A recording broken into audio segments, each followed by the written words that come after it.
और अब बात पश्चिम बंगाल चुनाव की कर लेते हैं। चुनाव आयोग की ओर से लगाए गए बैन के खिलाफ ममता बनर्जी आज धरने पर बैठेंगी। 12 बजे का समय है। कोलकाता में गांधी मूर्ति के पास अब से थोड़ी देर के बाद ममता बनर्जी दीदी का यह धरना शुरू होने जा रहा है। चुनाव आयोग ने ममता बनर्जी के प्रचार पर 24 घंटे के लिए रोक लगाई है, बैन लगा दिया है। ममता पर लगा ये बैन आज रात 8 बजे तक लागू रहेगा और बैन की अवधि खत्म होने के बाद ममता बनर्जी आज रात 8 बजे के बाद 2 रैलियों को संबोधित करेंगी। 8 बजे के बाद यानी रात को रैलियों को संबोधित करने वाली हैं और रात सवा 8 बजे के करीब 12, 7 और 9 बजे विधाननगर में ममता बनर्जी की रैलियां होने जा रही हैं। दरअसल चुनाव आयोग ने यह कार्रवाई ममता बनर्जी के 2 बयानों के चलते ये एक्शन लिया। बताया यह जा रहा है कि चुनाव आयोग ने हुगली के जनसभा में ममता बनर्जी के दिए गए उस बयान पर कार्रवाई की है जिसमें ममता बनर्जी ने सांप्रदायिक मसले पर खुलेआम वोट देने की अपील की थी। 3 तस्वीरें इस वक्त आपकी टीवी स्क्रीन पर। ममता बनर्जी के प्रचार पर रोक के बाद अब दीदी गुस्से में है। 12 बजे से गांधी मूर्ति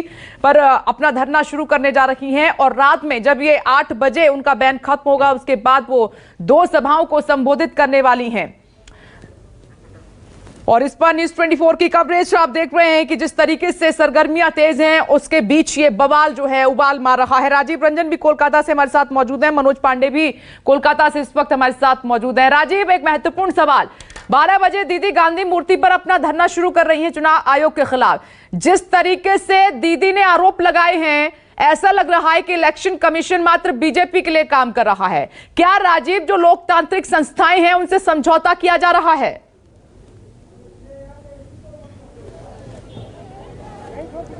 देखिए, ये इलेक्शन के समय की बात है। चुनाव आयोग का ऐसा कहना है, चुनाव आयोग को वो सारी शक्तियां संविधान ने दी हैं जिसके आधार पर वो कार्रवाई कर सकता है। चुनाव आयोग ने 2 आधार पर कि इससे कानून, एक बयान से ममता बनर्जी के कानून व्यवस्था का सवाल खड़ा हुआ और जो घटना कूच बिहार में घटी, और दूसरी सांप्रदायिक और धार्मिक आधार पर जिस तरीके से बयान उन्होंने दिया है, इन 2 चीज़ों को आधार बना के चुनाव आयोग ने कहा कि 24 घंटे आप बैन नहीं कर, आप प्रचार नहीं कर सकती। 8 बजे का, कल रात 8 बजे से आज रात 8 बजे तक का मैं आपको दिखाता हूं विपनेश। ये गांधी मूर्ति है।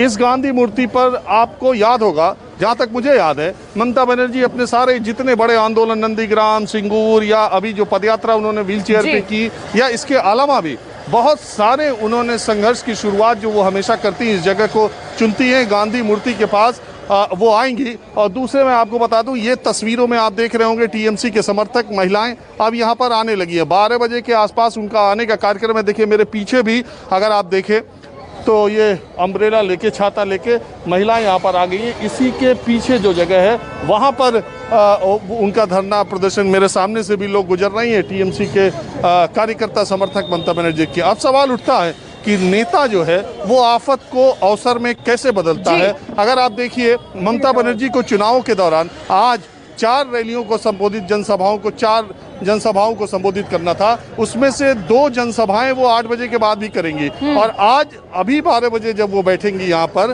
तो शायद 2 रैलियों में उतना संदेश, उतना प्रचार उनको नहीं मिल पाता जो यहाँ धरना दे करके वो करेंगी। तो कहीं ना कहीं जो नुकसान है उसको कंपनसेट करने की कोशिश या उससे ज्यादा गेन करने की कोशिश ममता बनर्जी की, ये कही जा सकती है। राजीव, बने रहे आप हमारे साथ। मनोज भी हमारे साथ मौजूद हैं। और मनोज, जहां आप खड़े हैं वहां से क्या देख पा रहे हैं, क्योंकि 12 बजे धरने की शुरुआत हो रही है?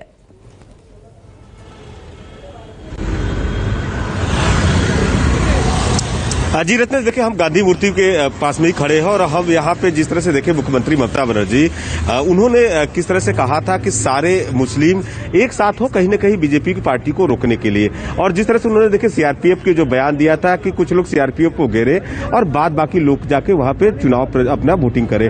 तो जाहिर सी बात है, देखिए प्रधानमंत्री नरेंद्र मोदी ने बाकायदा यहाँ पे एक रैली में कहा था कि यदि बीजेपी पार्टी की तरफ से यदि हम कहते हैं कि सारे हिंदू एकत्रित हो तो कहीं न कहीं चुनाव आयोग मुझ पे बैन लगाएगा, रोक लगा देगा। लेकिन मुख्यमंत्री ममता बनर्जी ने ऐसी टिप्पणी की थी। जाहिर सी बात है, चुनाव आयोग ने इन सब चीजों को संज्ञान में लिया है और मुख्यमंत्री ममता बनर्जी के प्रचार प्रसार पे यहाँ पे कर सकते हैं कल रात 8 बजे से और रात 8 बजे तक रोक लगा दिया है। लेकिन इसको कहीं ना कहीं देखिए टीएमसी के जो नेता है, तमाम नेता इसमें आपत्ति जता रहे हैं और उसका विरोध यहाँ पे कर रहे हैं। देखिए जिस तरह से राजीव रंजन ने साफ तौर पर कहा कि मुख्यमंत्री ममता बनर्जी को जो 4 रैलियां थी, जितना प्रचार प्रसार नहीं मिलता, कहीं ना कहीं गांधी मूर्ति से, यहीं से उनको उससे फायदा मिलेगा। आपको बता दें कि जब सिंगूर और नंदीग्राम आंदोलन हुआ था, मुख्यमंत्री ममता बनर्जी ने यही से शुरुआत की थी। और हम अब दिखाएंगे, कैमरामैन विप्लव को बोलेंगे कि देखिए हम जहां खड़े हैं ये गांधी मूर्ति है, देखिए यहीं पे ममता बनर्जी हर समय जो भी उनका आंदोलन होता है, प्रतिवाद होता है, इसी गांधी मूर्ति से शुरुआत करती है। और उसको लेकर दिखाना चाहेंगे कि सुरक्षा की जो व्यवस्था है पूरी चाक चौबंद कर दिया गया है, पूरे रोड को बैरिकेड कर दिया गया है,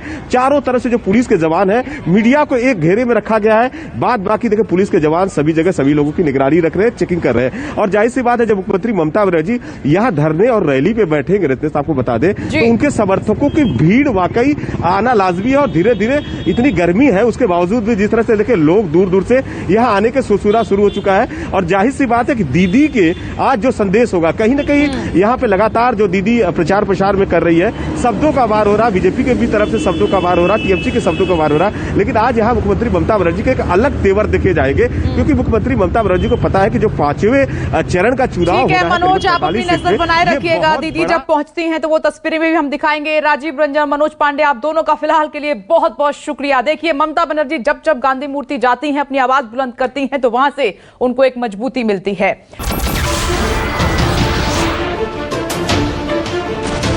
नमस्कार, मैं हूं मानक गुप्ता। अगर आपको हमारा ये वीडियो पसंद आया हो तो इसे लाइक और शेयर जरूर करें।